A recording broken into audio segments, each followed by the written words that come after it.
contracted COVID, and they've all recovered, thank goodness, but we want to be very careful. Okay, let's get this show on the road.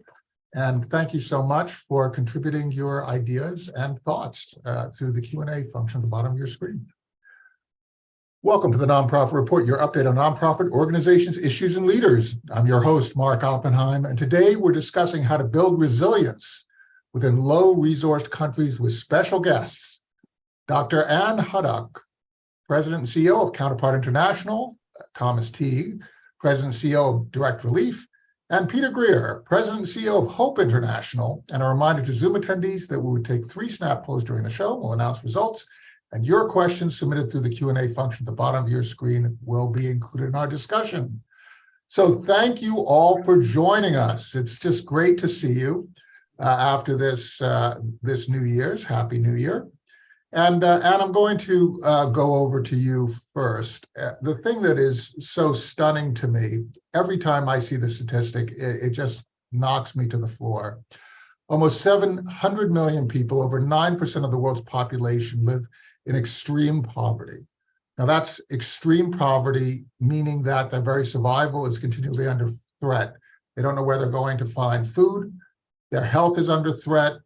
Their families have absolutely no security, and twice that number of people in 107 developing countries are multidimensionally poor, which means during the year they suffer that same extreme poverty, and that's huge. That's, if you look at it, that's 27% of the world's population are multidimensionally poor or extremely poor. So, Anne, could you please give us sort of the outlook from your perspective? Is that an accurate description? Do we indeed have people, 27% of the world is multidimensionally or extremely poor? Is that true? Unfortunately, Mark, it is true. And not to layer into it more negative news, but 2.4 billion women don't have the same rights as men. And there are 2 billion people who are living in conflict zones. So the challenges are vast. 2 billion people? Living in conflict zones.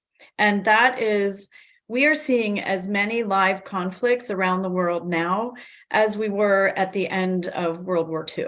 So this just compounds the challenges of poverty from the economic lens that you laid out. When you have insecurity in terms of a fragile state and peace that doesn't hold or active conflict, and then you have women who generally are at the front lines of building the resilience in communities, and yet they don't have the same rights as men, the challenges only deepen.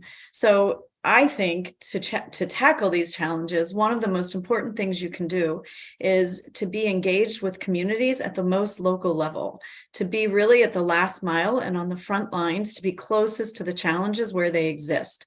And that, to me, is where you find resilience and where you can build sustainable solutions. So your Counterpart International is about being at those front lines and building resilience and sustainable solutions. Is it trying to get away from the solution of the moment and get to the point where you no longer have the people lurching from crisis to crisis? That's the only thing we do. So since we were founded almost 60 years ago, we were founded by a priest and a movie star. And we're a non-denominational organization, but I think that highlights for you the unlikely partnerships that we really believe are essential to solving these challenges. And at the same time, the only way we operate is to work in partnership with local leaders, local organizations, and local networks. So we never come in with an external solution. We come in to be, as our name says, the counterpart to people who are solving these challenges. And Tom, you take a different cut at Direct Relief. You're more on the front lines of catastrophe. Is that correct? Yeah, in a supportive way. I think, Direct Relief's basic role is that of a support organization. And I think we focus on health and medical and health and medical stuff primarily. I think we're kind of providing a large flow of medical material aid and increasingly financial support, about $50 to $60 million a year as a grant-making organization, all to locally run groups, but really focused on health and medical. in often these high profile emergency, Ukraine's a bit of an outlier because it's a war, which is not really our forte. But I think the general undergirding is that the market economies work really well. I mean, they allocate resources efficiently. They force competition. They do all sorts of good things. They just have a really hard edge. So, I mean, markets fail too. So if there's no really likelihood of making money in a country or a region or community, the correct business decision is don't engage. Makes it's a bad human decision, but I think the dilemma that we encounter is that the market actors are very good at their jobs. They have scale, they drive efficiency, they have good operations because they have to, or they won't be in business for too long. But it's only applied where there's a business rationale to apply them. So I think the great dilemma of our time is that we know how to solve problems. We solve them every day really well, but we only solve them if there's a business reason to do it, right? If it's just, in quotes, a compelling human reason to do it, we don't, despite having the tools. So I think we're trying to do at Direct Relief is kind of crosswalk these principles that do well in the marketplace and apply them to places where the market isn't engaged or the market's failed, where you need the resources to be mobilized, allocated, and put to productive use, and we just do it for free. Basically, and we do a lot more. What the difference from Direct Relief, although the only time we get attention is when there's a high-profile emergency. It's basically what we do every day. And the difference in emergency, a high-profile emergency or any emergency, is you just do more of it faster. You need more rapid reallocation of resources to infuse into a place that's hit by a crisis. But I think that's we work in a lot of places, but doing much the same thing, always if we're invited, if asked, and have to comply with dealing with prescription drugs is an extremely heavily regulated industry worldwide. So I think you're basically functioning as a gap filler, right? I mean, your reference to business does things very well, right? You need a certain prerequisite. There needs to be certain civil cohesion. There needs to be a certain amount of peace. There needs to be a certain structure of law in there before business can do that. So you're filling gaps. Peter, Hope International is also filling gaps, but it's also trying to empower local people to find their own solutions. Talk a little bit about how Hope approaches this problem set. Yeah, and I really appreciate it. And you said that Counterpart was founded by a movie star and a priest, if I heard that right. Well, Hope International was founded by a chiropractor and a home builder. So we have these origin stories. But you're exactly right, Mark. Initially, the mission of Hope was to do some of the direct relief after the fall of the Soviet Union. And then it was a pastor in Zaporozhye, Ukraine, that asked for a change in approach. This was a few years after the crisis, after the immediate relief stage was over, and the questions of how do we then rebuild? And they recognized the missing ingredient was capital. And so that really was the founding story of Hope International, to step into those places. And Thomas, I love what you said about the market not functioning. We are kind of in that hybrid transitionary place between the immediate relief that is necessary and the longer term economic development. We try to step into that zone and help from the relief to then the rebuilding mode by really providing capital to entrepreneurs to help them start and expand small businesses. So in some ways, it's a crazy full cycle, founded in Ukraine in 1997, and now finding ourselves once again in Ukraine in that similar space of there still is the need for direct relief in the East, but we're also in the rebuilding stage for much of the country by partnering with local entrepreneurs. One of the things that I find to be very wonderful about all of your organizations and other partner organizations throughout this sector is that you act as intermediaries between people with competencies, people with financial means, donors, foundations, people on the ground, civil society groups, governments, and so on. And you're basically fostering a dialogue without interest. This is interesting, right? In other words, you're not players in trying to capture a particular resource of a particular country or a particular political alliance.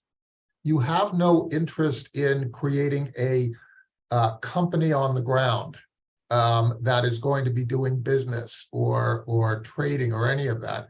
So does, the question is, does that make you more plastic in terms of changing with the times and responding to need? And when you see those needs changing, are you more responsive because of that intermediary role where you're taking in a lot of different opinions and you're trying to figure out how to add value, because that's your existence? Your existence is really about adding value. And once the problem is solved, Counterpart needs to change its identity and do something else because you're trying to put yourself out of business all the time.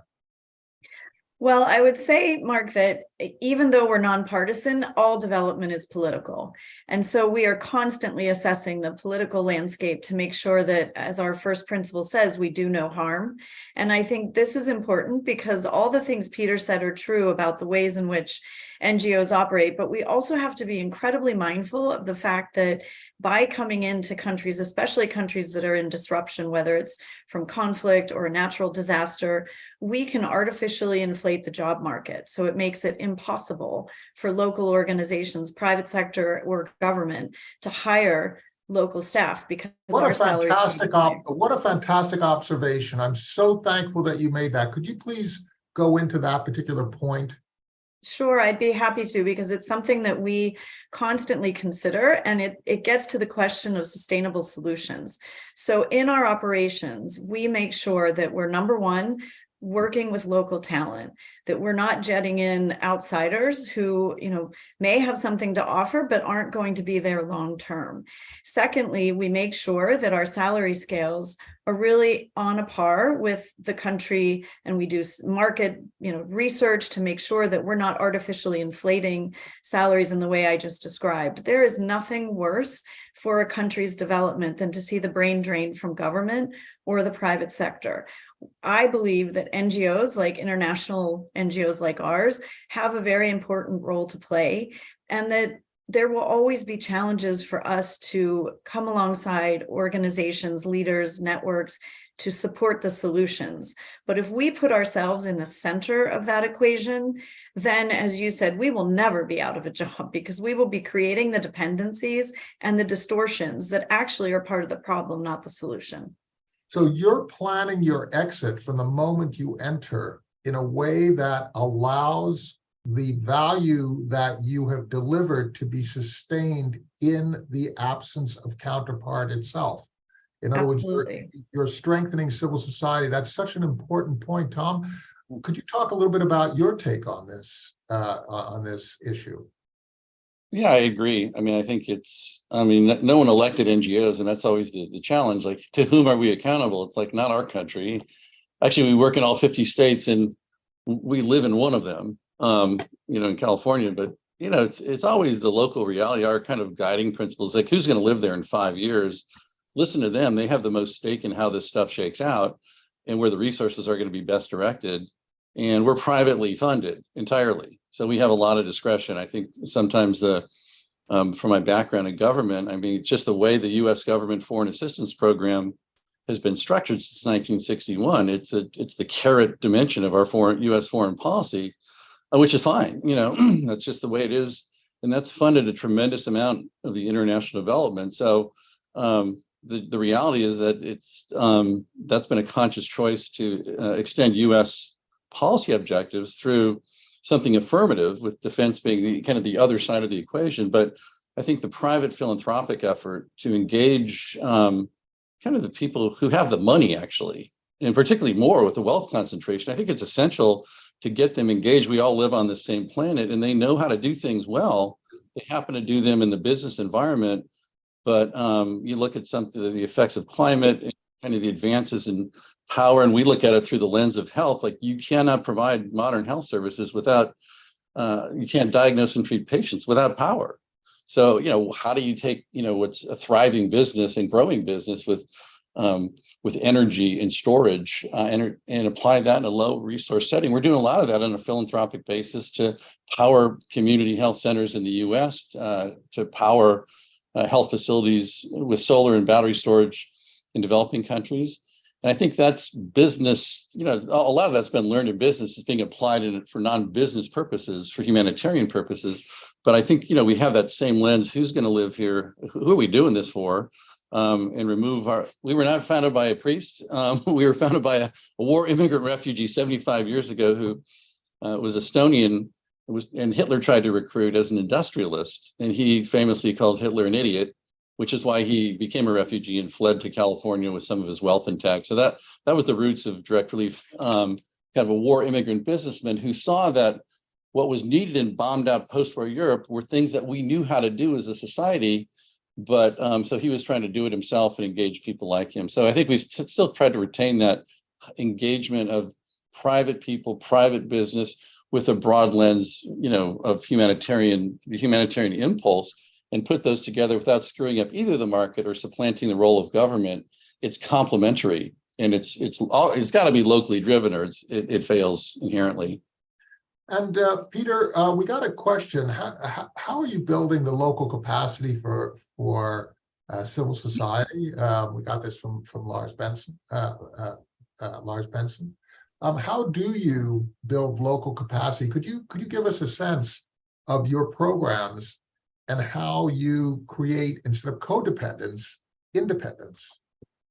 Yeah, so our model is fairly simple. We have two different approaches. One are microfinance institutions that are really designed to provide access to capital and a safe place to save funds for individuals that typically have been excluded from the formal financial sector. So my guess is all of us at some point have received the benefit of a mortgage for our home or an investment to start, whether it's a side hustle or our main hustle. So or really, just putting our money in the bank and being sure that it's there. Exactly right. And unfortunately, that is not available to so much of the world. So that's our one model. And then the other model is more of an informal approach. We do church-centered savings groups where we're not making external investments of capital, but helping individuals save their own money. And then that becomes their investment pool. They become the investment bankers for each other at a micro level. So I was with one group that there were 23 women. They each started with 10 cents each. So they had $2.30,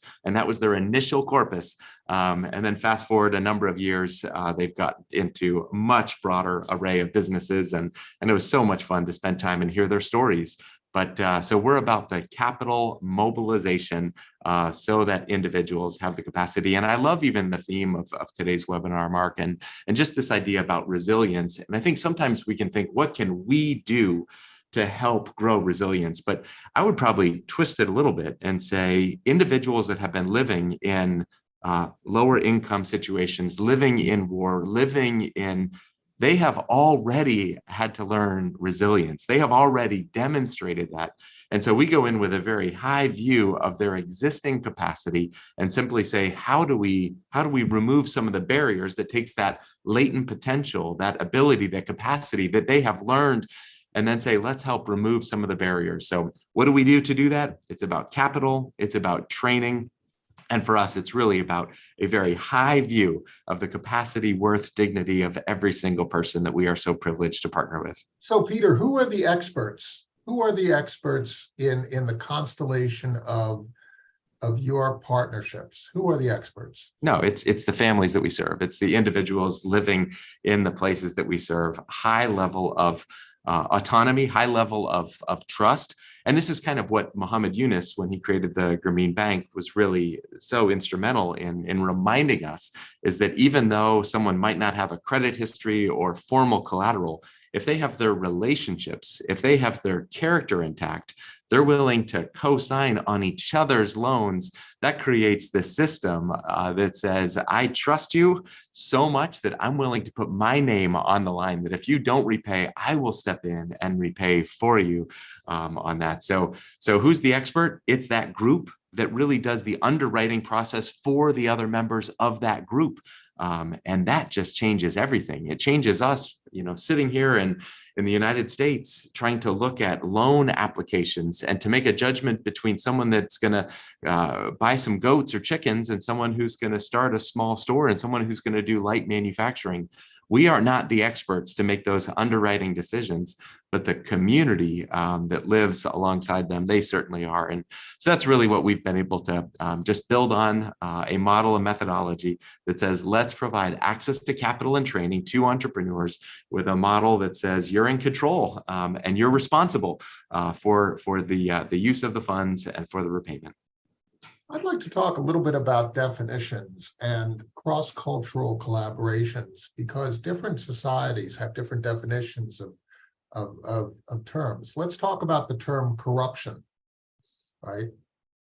When an American talks about corruption, and someone from Japan, or someone from France, or someone from Brazil, or someone from Israel, or someone from the Arab world, Egypt, different terms can have completely different meanings, and behaviors can be different. One person's normal way of doing business is another person's corruption, right? How do you ensure, Tom and Anne, how do you ensure that as you're bringing these multinational teams together, that people are communicating in a way that allows for collaboration, allows for respect, allows for exchange, and allows for concerted, effective action? Tom, you want to start with this, and Anne, could you jump in? Sure. Yeah, we handle a lot of prescription medications, right? So it's about $2 billion on a wholesale basis of flow of stuff. And thankfully, I mean, among the maturation industry is inventory control and batch level tracking for a pill. So, we have to 15 years ago, we had to put in SAP, this big enterprise system, because that's how big, pharmaceutical companies run their businesses for a reason, right? We have to comply with not only the regulatory framework, but also it gives you a sense of what you have and where it is, and it's trackable and traceable. And it's getting more and more advanced each year. So I think the guard against corruption, because $2 billion, you take it, let me sell it. We benefit from, although drugs are expensive, they're hard to monetize. I mean, it's expensive, but it's for a specific purpose. So you can't take a biological therapy that's developed for a particular cancer. Although it's worth a lot of money, it costs a lot of money, it's hard to monetize that. It's only good for a particular application. So I think there's some inherent controls that we've had to put in place that basically parallel those of industry to kind of maintain integrity in the supply chain. When it comes to money, which I think in providing financial support, I said it's about $60 million a year in just straight out grant making. That's where it's tough. I mean, you got to do a lot on the front end. I think a lot of it is to, why do people want money? They take money and they convert it to goods and services. So I think we have to look at kind of the quality of the organization. These are not individual, loans. These are grants to other organizations for operational purposes. And again, the controls there to avoid the corruption, the self-interested kind of extraction of philanthropic money, is to make sure that the organization that's funded has proper controls. And often it's for a project, as I mentioned, a solar and storage project that lends itself to, parsed payments upon the achievement of objectives.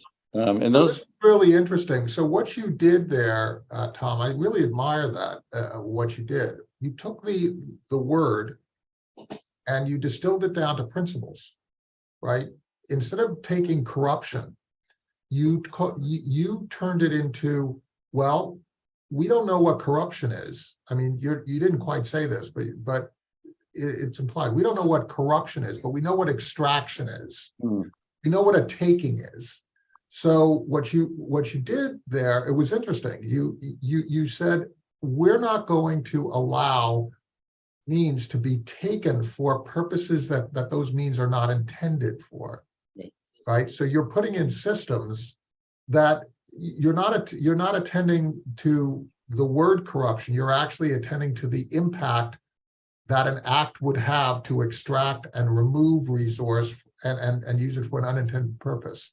That's a really interesting and very sophisticated way. It kind of finesses the meaning of a particular word. And how do you take a look at those kinds of changes so that you can, like Tom just did, he did kind of a jujitsu, right? He took it to a different level of abstraction and dealt with first principles. How do you deal with those kinds of differences amongst members of your team in terms of how they think and how they operate?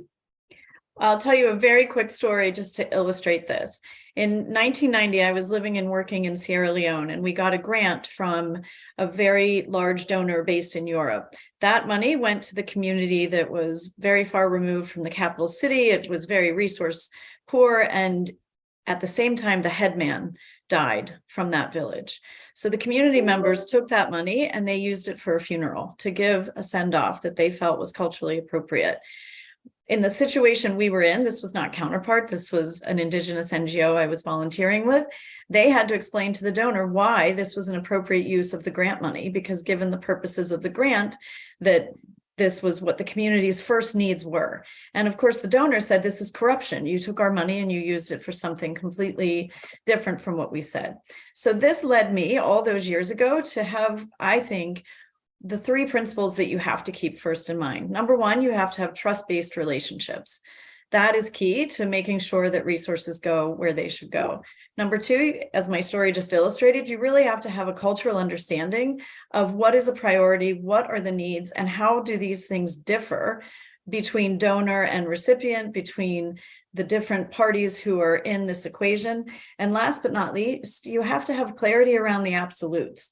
So we at Counterpart, we do take US government funding, and we are guided and adhere to the Foreign Corrupt Practices Act. There are some hard lines there that we can't cross. So when we work with communities, they need to understand what those lines are, and we need to be sure they're comfortable with that. And if they're not, that's okay. And then we won't work together in partnership under that grant. That's really interesting. So what you're doing is you're coming in with an understanding of what you can do and what you can't do. You explain it, right? Your counterpart is empowered to make their parts of the decision, as are you, right? And then together, if you can come to some arrangement, you can then partner in a way that has a lot of clarity. So clarity is basically your approach, is to create lines of communication, work it through until people understand what the relationship is. Transparency and accountability is key to all of this. Anti-corruption efforts, can't thrive in sunlight. And so having that clarity around what are our goals, what are your goals, and how do we work together? And as long as we can communicate openly and set those standards together, or to understand where donors have set them or foreign governments have set them, then I think, you find fewer challenges. That's not to say there aren't issues that arise. And then I think those are best dealt with because we're working with local leaders, local organizations. They know and they understand in different ways than we do how to solve these problems in the countries where they're living and where they're guided by the cultural norms or the legal issues or whatever else might be driving it. There are a couple of polls that we've had, which are quite interesting. I just want to share them, and then I'd like to go around the table for final comments. We asked, what do you believe are the three main causes of poverty in low-income countries? And it's interesting, the two that received the most focus are lack of education, local and government, lack of education, I'm sorry, and then corruption, local and government. Interesting view there. We also did a question, do you support organizations that work in low-income countries? And 43% of this audience said yes, they do. And finally, who should bear primary responsibility for assisting vulnerable populations outside of our country? This is very interesting. NGOs and other nonprofit organizations, 60%. There's a huge support for nonprofits as opposed to governments.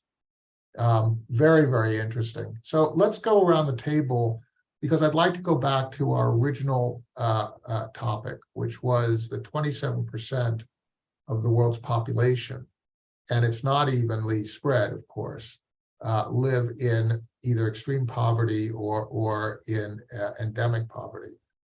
Let's talk a little bit about how do we solve this.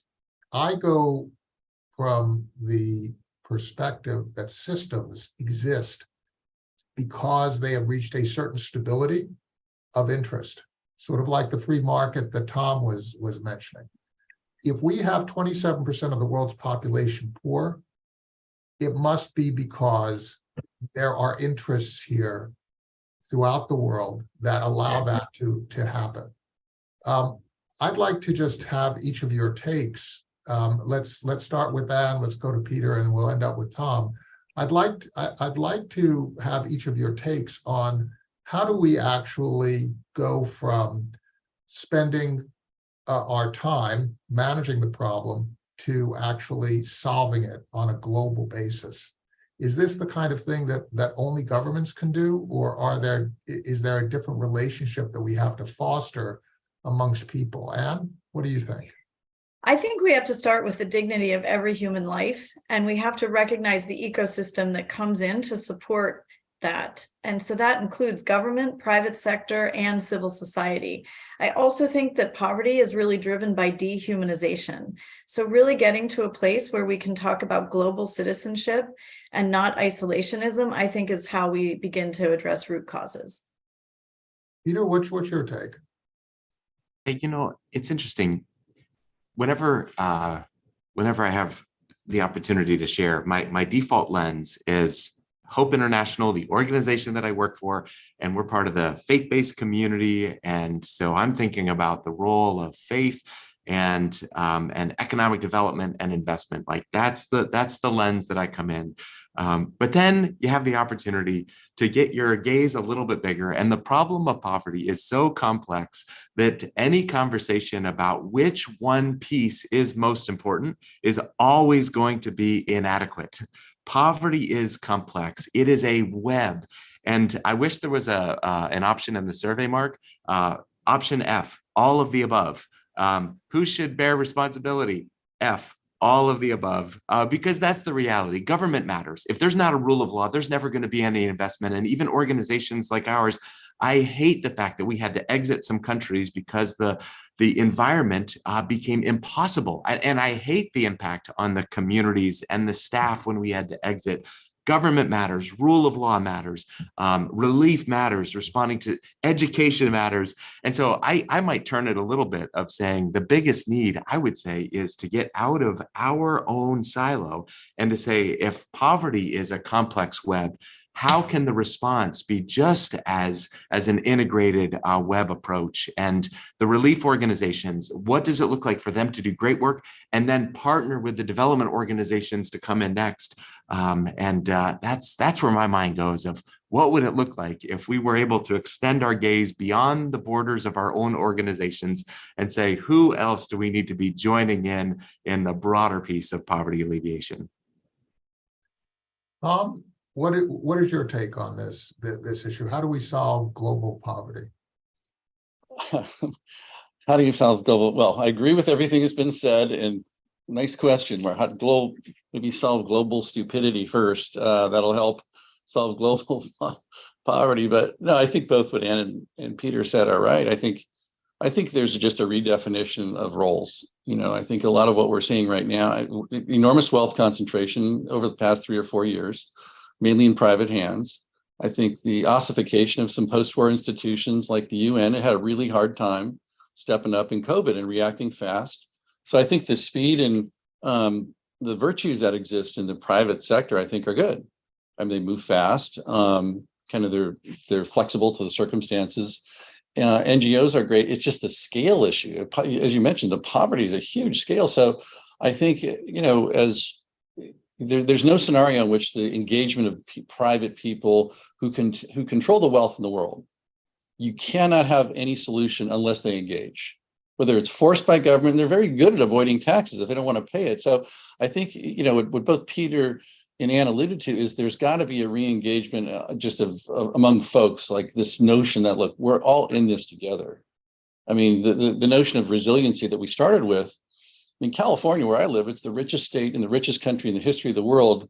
Are we resilient?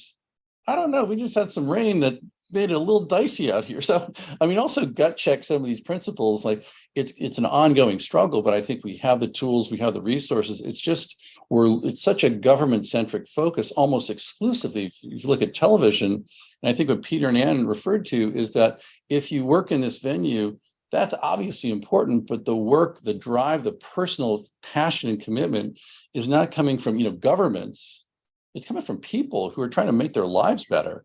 And I think to figure out how to swing in, support them with resources they don't have access to is really the only way I see going forward with and applying some of the systems that have been developed along the way. So I don't know if that'll solve global poverty, but doing more of what we're doing right now, I don't think, some of it's actually worked really well over the past 40 years. But I think we're just looking at extreme wealth concentration and a big question of what role governments are going to play vis-a-vis markets and other actors. I think that's the question of our times. I think we all have to shift our attitudes until we see in the impoverished state of another, our own family members, and respond in that way. And provide respect to others that we wish for ourselves. This situation is going to continue as long as it's me, me, me. Right? I mean, part of this me, me, me means that you is going to be in a distressed state. Right? As soon as we start to balance, those with power look at those without power and see in that person someone that needs support. I think the change is in ourselves, and it's in our power to actually make that change. Dr. Ann Hudock, President and CEO of Counterpart International, Thomas Tighe, President and CEO of Direct Relief, and Peter Greer, President and CEO of Hope International. I'd like to thank you all and your staffs and your boards and your funders, the people on the ground and the people who provide support for the work that you do. It's just so wonderful to have you here to share your knowledge with us. Thank you so much for your insights.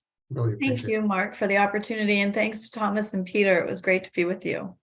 Take care. And then on Thursday, we're going to have John Gage, who's a board member of Relief International, talking about his organization. Very, very interesting topic as well. Thank you.